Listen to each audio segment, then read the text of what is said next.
Αμέσως, χωρίς για το Σουσαμιλί του Κακού. Ανάμεσα στους παλιούς παραδοσιακούς αντουργέριδες της Λέσβου, ξεχωριστή θέση κατέχει ο Γιάννης Σουσαμιλής, γνωστός με το παρατσούκλι Κακούργος.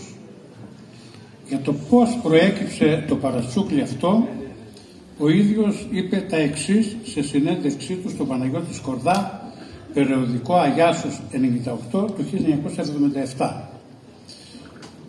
Όταν ο πατέρας μου ήταν μικρός, στο μητρικό του σπίτι είχε σκοτώσει μια κάτα, δηλαδή γάτα.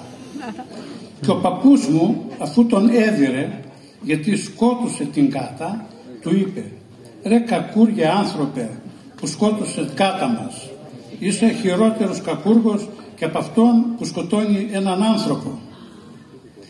Και από τότε του έμεινε το παρατσούκλι.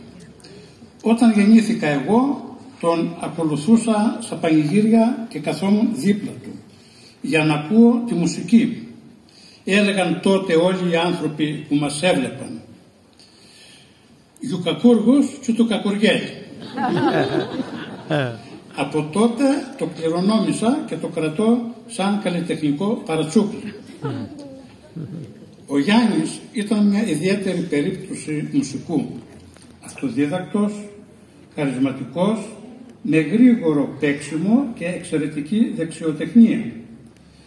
Πρικισμένος με μεγάλη φαντασία, αυτοσχεδίαζε με εξαιρετική ευκολία, εξαντλώντας όλη την έκταση του οργάνου, στολίζοντας με εκεντίδια τις μελωδίες. Έτσι κάνανε τα χρυσά ματιά της ο Κακούργος. Σουσαμιλής.